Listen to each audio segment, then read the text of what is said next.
आसान नहीं है। इस बिहार में मुखिया चुनाव जो होने जा रहा है उसमें बड़ा उलटफेर हो गया है, जिसके बाद मुखिया जी की टेंशन बढ़ गई है। जी हाँ, देखिए, जहां पहले बिहार में दंगल 25 की तैयारी थी, दंगल 25 खत्म होता है, दंगल 26 की तैयारी शुरू हो जाती है। बिहार का सरकार तो बना लिया गया, लेकिन अब गांव का सरकार कौन बनाएगा, कैसे बनाएगा और गांव के सरकार की सत्ता की चाबी किसके हाथ में जाएगी, उसकी तैयारी शुरू हो गई है। आपको बता दें कि बिहार के हर एक जिले में, हर एक गांव में कई सारे उम्मीदवार अब घूम रहे हैं, क्षेत्रों में लोगों से मिल रहे हैं और उन्हें बता रहे हैं कि मुखिया के रूप में आप हमें चुनिएगा तो इससे आपको और हमारे गांव को क्या कुछ फायदा होगा। लेकिन उसके पहले आपको बता दें कि इस बार का मुखिया चुनाव इतना आसान नहीं है। जिस तरीके से बिहार में विधानसभा चुनाव आसान नहीं था, कठिन लगा, वैसे ही इस बार मुखिया चुनाव भी काफी ज्यादा महत्वपूर्ण होने जा रहा है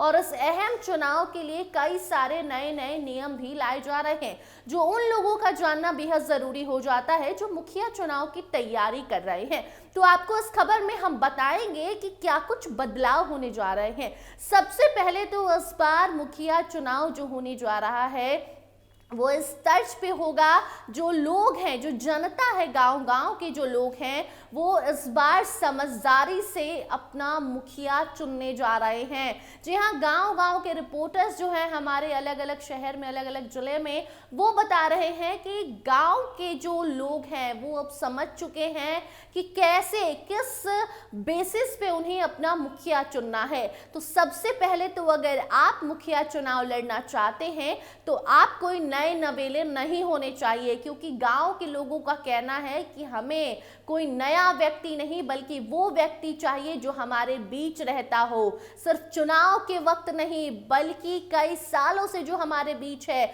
वही हमारा मुखिया बनेगा, वही हमारा गांव का सरकार चलाएगा। इसके साथ साथ मुखिया प्रतिनिधि के लिए भी कुछ नए नियम आने वाले हैं, जिसको लेकर तैयारी शुरू है। इस बार आपको बता दें कि रोटेशन जो है वो बदल रहा है, रिजर्वेशन रोटेशन में बदलाव होने जा रहा है, जिससे खासा असर उन लोगों को पड़ेगा जो रिजर्वेशन के माध्यम से मुखिया बनकर बैठे हुए हैं। हो सकता है कि उनसे उनका रिजर्वेशन छीन जाए, वो महिला हो, पुरुष हो, कोई भी हो, सबकी टेंशन बढ़ने वाली है। आपको बता दें कि इस बार रिजर्वेशन का जो मामला है वो मुखिया का खेल बिगाड़ने जा रहा है। 2006 से इसकी शुरुआत हुई थी। बिहार में पंचायती व्यवस्था के तहत पहली बार 2006 में आरक्षण व्यवस्था लागू की गई थी, जो 2011 तक लागू रही।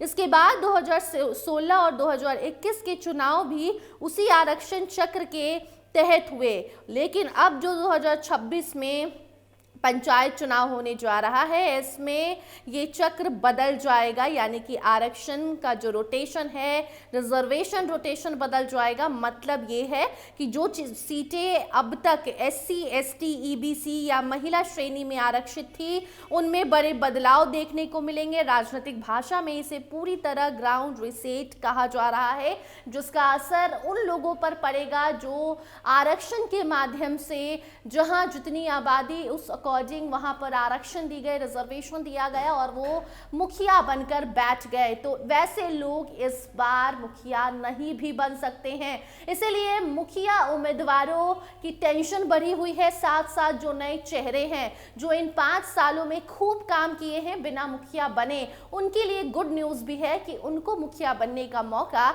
मिल सकता है, क्योंकि इस बार रिजर्वेशन रोटेशन जो है वो बदल रहा है, ये आरक्षण चक्र बदलने जा रहा है और इसका असर इस मुखिया चुनाव पर 2026 में होने जा रहे इस पंचायत चुनाव पर देखने को मिलने वाला है। बाकी अगर आप अपने क्षेत्र में तैयारी कर रहे हैं तो तैयारी में लगे रहिए, क्योंकि अप्रैल से जुलाई तक जो ये पंचायत चुनाव है ये कराने का निर्णय जल्द ही लिया जा सकता है।